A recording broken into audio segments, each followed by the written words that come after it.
오늘 하나님께서 우리에게 주신 말씀은 누가복음입니다. 누가복음 17장 1절부터 10절까지의 말씀입니다. 예수께서 제자들에게 이르시되 실족하게 하는 것이 없을 수는 없으나 그렇게 하게 하는 자에게는 화로다. 그가 이 사람의 나라를 지켜야 할지니 사람이 연락들이 그 목에 내어 바다에 던져지는 것이 나아니라. 너희는 스스로 조심하라. 만일 내 형제가 죄를 범하거든 경고하고 회개하거든 용서하라. 만일 내 7번이라도 내 죄를 지고 7번 내게 돌아와 내가 용서하라. 사도들이 주께 여짜오되 우리에게 믿음을 더하소서 하니 주께서 이제 너희에게 다시 하나님 말씀을 믿으시라며 이 믿음으로 우리가 변화되어 다시 지어야 하실 것이요 모든 너희에게 순종할 것이라. 너희 중 누구에게 밭을 갈거나 양을 치거나 하는 종이 있어 밭에서 돌아오면 그더러 곧 와 앉아서 먹으라 말할 자가 있느냐? 도리어 내 먹을 것을 준비하고 이를 보고 내가 먹고 하시는 것에 추억이고 너는 그게 먹고 마시라 생각하느냐. 명한 대로 하였다고 종에게 감사하겠느냐? 그가 지시고 전도하는 것을 다 하나님께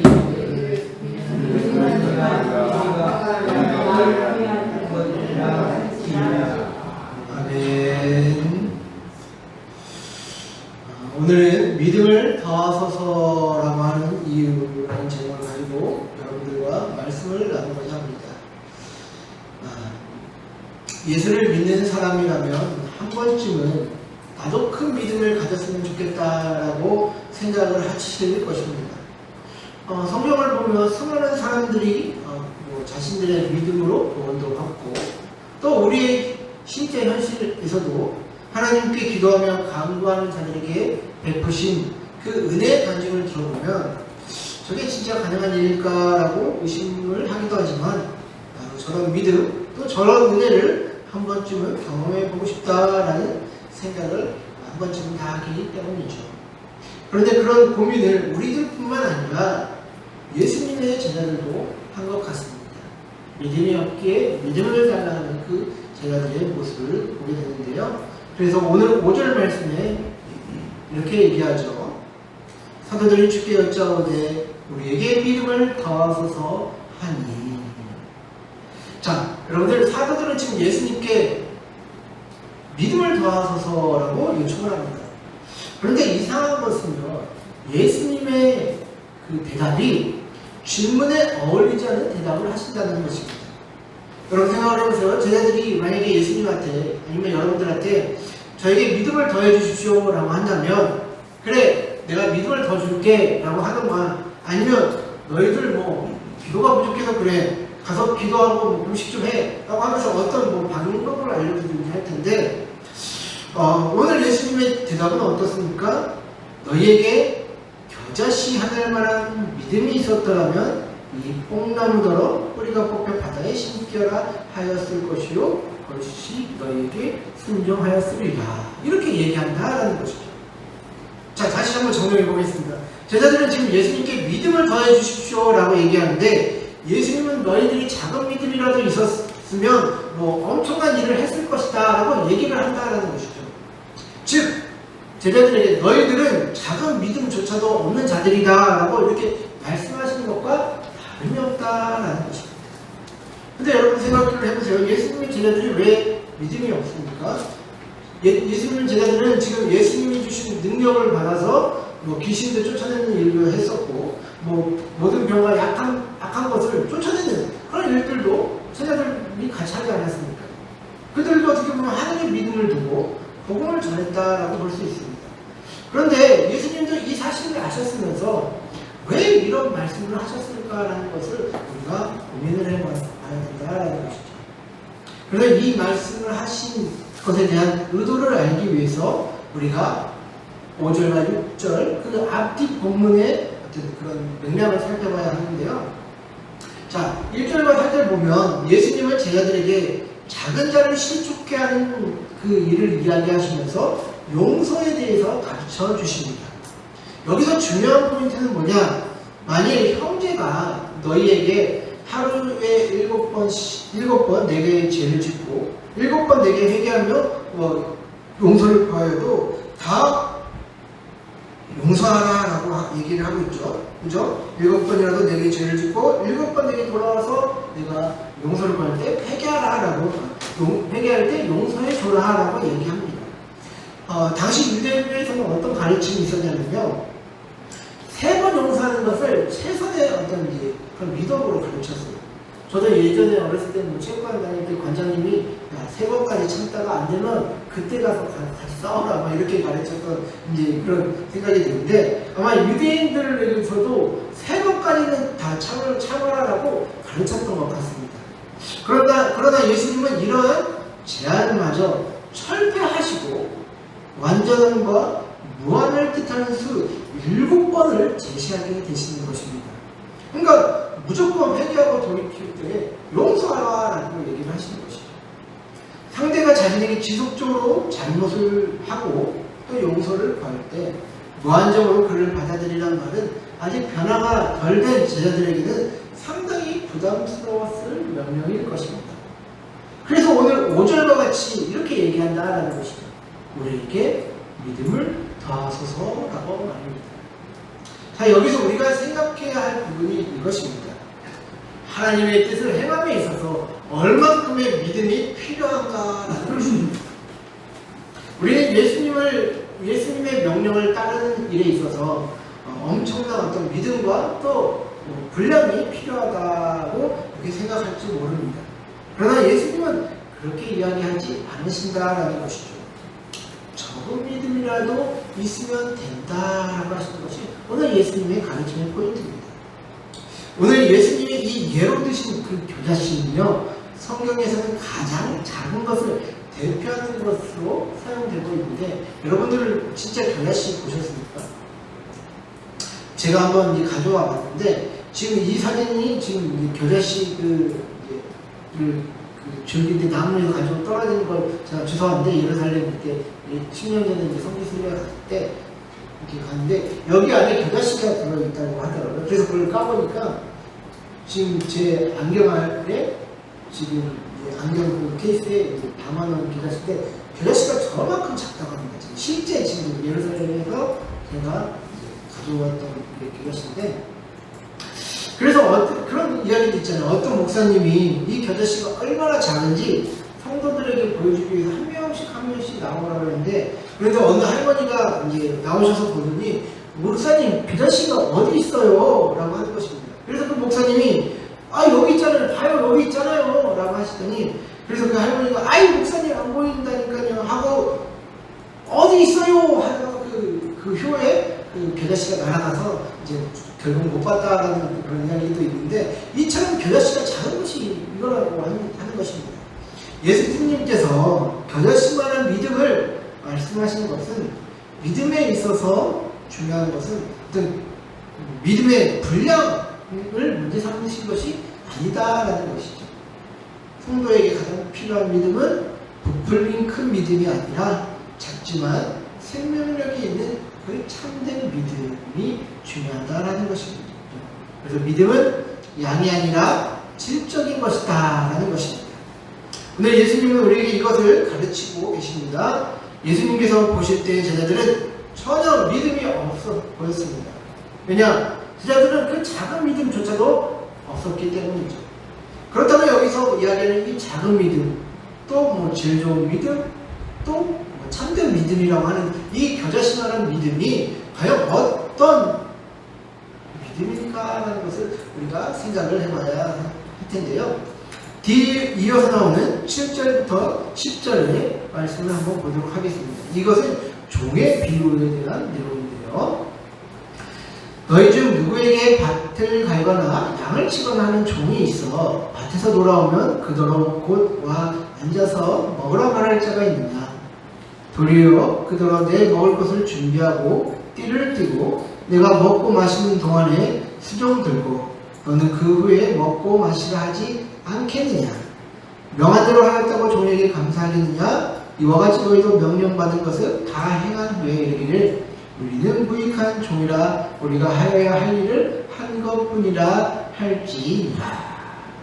자, 여기서 이 종의 비유에 대한 내용이 나오는데 이것을 요약하면 이것이죠. 여러분들 종이 일하고 이제 돌아왔습니다. 그러니까 이제 종이 일하고 돌아왔는데 이 주인이 수고했으니까 우리 같이 앉아서 식탁에 앉아서 같이 밥 먹자 하지 않는다라는 것입니다. 왜? 종의 역할은 밭에서 일도 하고 또 집안에 들어와서 이 주인에게 식사를 차려줘야 할 그런 역할이 바로 이 종의 역할이기 때문이죠. 그것이 당연히 종이 할 일이기 때문에 그 일을 했다고 큰 보상이나 다른 선물을 그 종에게 주지 않습니다. 그게 종의 당연한 일이라고 말씀드렸죠. 종의 역할은 그냥 말씀하시는 그 주인의 뜻에 따라 순종하며 따르는 것입니다. 그렇기 때문에 자랑할 것도 내세울 것도 없다라는 것이죠. 자, 이것으로 봤을 때 우리가 하나님 앞에서 우리의 태도는 어떤 대가와 또 어떤 자랑을 하는 것이 믿음이 아니라 순수하게 주인을 인정하며 우리에게 맡기신 그 일들을 감당해내는 것입니다. 즉 모든 일에 묵묵히 충성하는 믿음이 바로 이 적은 믿음, 질 좋은 믿음, 참된 믿음, 오늘 본문에서 얘기하는 그 믿음의 정의다라고 이야기할 수 있다는 것이죠. 믿음은 우리의 이성이나 감성에서 나오는 것이 아니라 우리 구주 되시는 예수님을 믿는 데에서부터 시작되는 것입니다. 그렇기 때문에 하나님이 명하셨을 때 그대로 행할 수 있는 상태, 그 상태가 겨자씨같이 작은 믿음을 가진 사람의 모습이다라는 것이죠. 여러분들 혹시 뱀장이 술이라고 들어보셨습니까? 이 뱀장이 술이라는 것은요, 깃털 달린 페닐귀에건 옛날 비서의 모습을 닮았다고 해서 비서새라고도 알려졌는데요. 이 뱀장이 술이는 이제 독수리의 일종인데 주로 공중을 높이 날아다니다가 이제 땅에 두더지나 뱀 같은 것을 발견하면 쏜살같이 내려와서 그것을 낚아챈다고 합니다. 그런데 이렇게 평상시에는 이제 하늘을 멋있게 정말 민첩하게 날아다니는 이 뱀장이 수리가 땅에 내려와서 이제 먹이를 먹고 있을 때 이 맹수의 습격을 갑자기 받게 된다면요, 이 너무 당한 나머지 날지 못하고 혼신을 다해서 그 자리에서 이렇게 뛴다고 합니다. 그러니까 독수리처럼 날아올리고 있는데 당황한 나머지 이 뱀장이 수리가 이렇게 뛴다고 해요. 너무 당황한 나머지 자기가 날 수 있다는 것 자체도 잃어버린다라는 것이죠. 날개 달린 짐승이 뛰어봐야 얼마나 뛰겠습니까?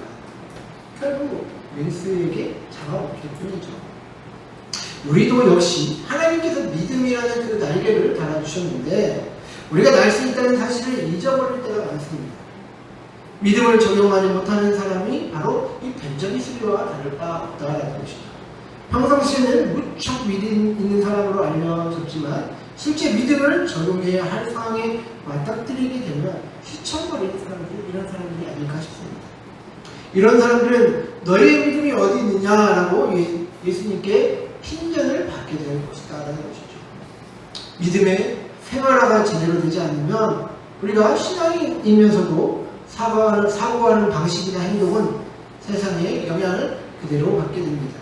그렇기 때문에 지금 내 행동은 누구에게 또 어디에서 무슨 영향을 받고 있는 건지 주의 깊고 심각하게 살펴봐야 한다는 것이죠. 제자들은 예수님의 가르침을 자신들이 받아들일 수 있는 수준에서만 받아들이려고 했습니다.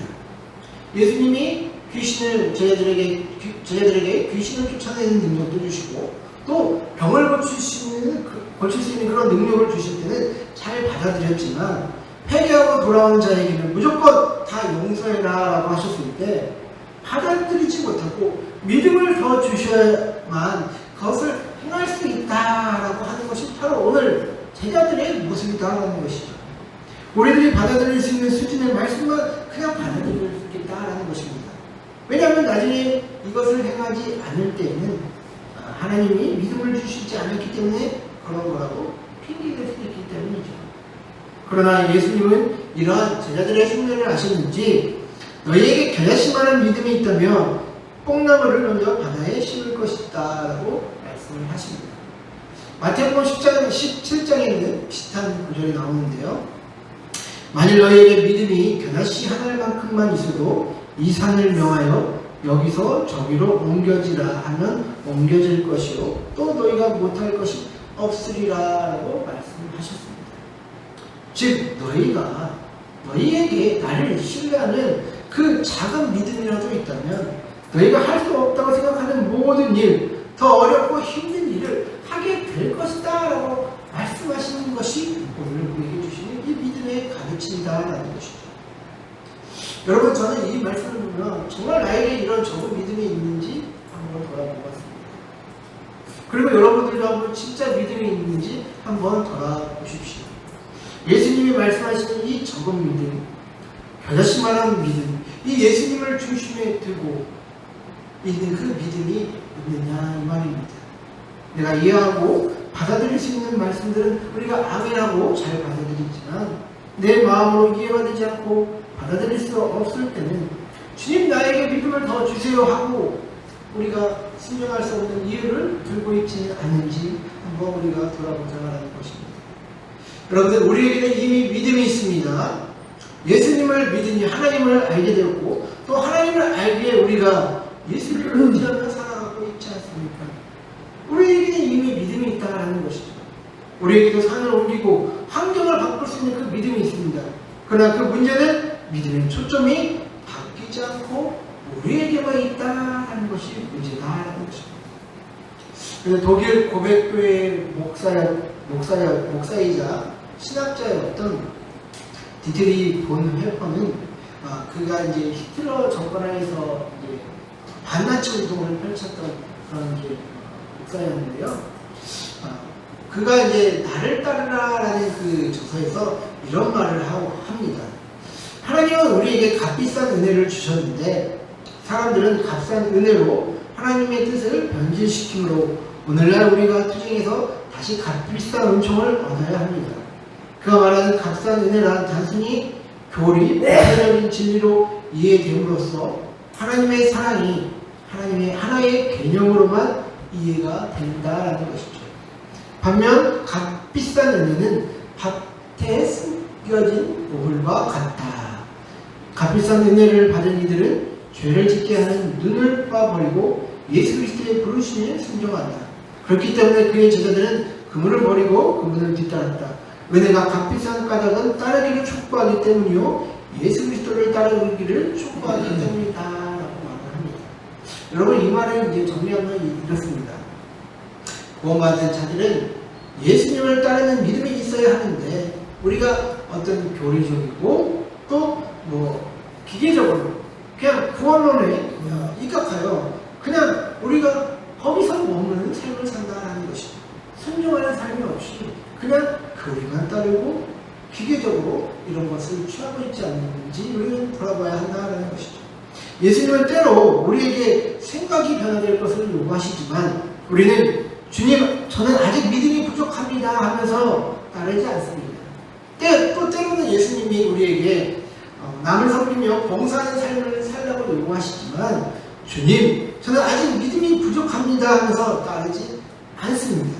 또 때로 예수님은 우리에게 기도하며 믿으라고 요구하시지만 주님, 저는 아직 믿음이 없어서 믿지 못합니다 라고 하면서 따르지 못한다라는 것이죠. 여러분, 우리에게는 어떤 믿음이 있습니까? 믿음으로 순종하시는 일에 우리는 요지부동하고 있지는 않은지 우리는 돌아봐야 한다는 것이죠. 여러분, 제가 지난주에 총회 그 개척훈련에서 하는 전도훈련에 간다고 하지 않았습니까? 그런데 이제 장소가 이제 갑자기 제주도로 바뀐 거예요. 왜냐하면 그 제주도에서 목회하시는 이제 목사님이 이제 이번 기수에 함께 하시게 되었는데 그 교회가 이제 상황이 좋지 않아서 육지로 나오기 굉장히 힘들다라고 얘기를 하십니다. 그래서 어차피 비용도 드는 거 그냥 그 비용으로 이제 제주도 가서 우리가 참여만 이제 해서 가자라고 해서 이제 제주도에 이제 그 교회로 가게 되었는데요. 그 교회의 상황을 보니 그 교회도 많은 어려움을 겪고 있더라고요. 이전에 계시던 목사님이 현재 그 있는 교회를 이제 다 남아있는 그 10명의 정도의 성도들은 이제 교회가 남아있기를 바랬대요. 그래서 이제 그때 이 목사님은 이제 뭐 자기 인생을 하시려고 하시는지 교회 판돈 가지고 싸우다가 목사가 성도들을 막 협박하게 되고 그러면서 이제 또 거기도 상처 입은 교회다라고 얘기를 하더라고요. 그래서 이 목사님이 그런 성도들의 어떤 그 상황과 그런 마음을 만져야 되니까 이제 또 육지로 나오기가 쉽지 않았다라고 해서 가게 된 거거든요. 근데 결국에 이제 지금 그 교회는 이제 다른 일반 사람에게 팔렸고 일반 사람은 제발 나게 우리를 바라는 입장에 있다고 합니다. 지금 전설을 있는데 내년 8월경에는 이제 교회를 비워줘야 한다라고 이렇게 이야기를 하더라고요. 그렇기 때문에 이제 거기 이제 목사님도 이제 저랑 이제 대학원을 동기고 나이 저보다 몇 살 많으신 목사님인데 그분들 정말 이제 그 앞길을 알 수 없는 그런 막막한 상황이라서 또 답답하고 힘든 상황인 것 같은데요. 저는 이런 교회들이 정말 많고 또 교회들의 어떤 이런 시대적인 모습이 이렇게 되어진 것을 볼 때 앞으로 하나님의 이 교회들을 회복시키기 위해서는 정말 많은 회개와 변화가 있어야 하지 않을까라는 그런 생각이 들더라고요. 우리가 예전에 있는 믿음이라고 하면요, 어떤 믿음을 받습니까? 큰 돈을 바친다든지 아니면 큰 일들에 도전해서 하는 것을 믿음으로 이루는 시절이 있었지 않습니까? 근데 우리는 이제는 주어진 자리를 잘 감당해 나가는 그런 믿음이 또 필요한 시기가 오늘날의 시기가 아닌가 싶습니다. 요즘 사람들, 세상 사람들은 기독교적인 것이라고 하면 이제는 경기를 일으키는 그런 시대입니다. 우리가 이 시대를 어떻게 살아가야 하겠습니까? 우리부터 작은 것부터 실천하고 또 희생하고 정말 말씀대로 살아가는 그런 작은 믿음들이 필요한 시대가 바로 오늘날 하나님께서 우리에게 필요하다고 하는 그런 믿음이 아니겠습니까? 마음의 거리낌이 오더라도 다른 일을 위해서 희생하고 내려오는 믿음, 다른 이들을 용서하는 믿음, 묵묵히 나의 위치를 지키는 믿음, 그런 것들이 필요하다라는 것이죠. 우리가 하나님께 기도하고 간구하는 이유가 무엇입니까? 나는 변화되기 싫으니까, 나는 감당하기 싫으니 누군가를 통해서 변화가 이루어져 달라고 하고 있지는 않느냐, 우리는 생각해 봐야 한다는 것이죠. 사명은 각자, 순종도 각자, 구원도 각자에 이루어지는 것입니다. 누가 대신 할 수 없습니다. 하나님이 여러분들 각자에게 원하시는 작은 믿음들을 찾아내시기 바랍니다. 그럴 때 정말로 하나님께서 일하시는 것을 여러분들 삶 가운데 보시게 될 것입니다. 저와 여러분들의 모든 삶의 고백에 하나님 내게 믿음이 있으면 내게 믿음을 더하여 주소서라는 고백보다 내게 작은 믿음이 있기에 순종하겠습니다 라는 고백으로 예수님께 칭찬받는 믿음의 사람들 되시기를 주의 이름으로 간절히 기도하고 축복합니다.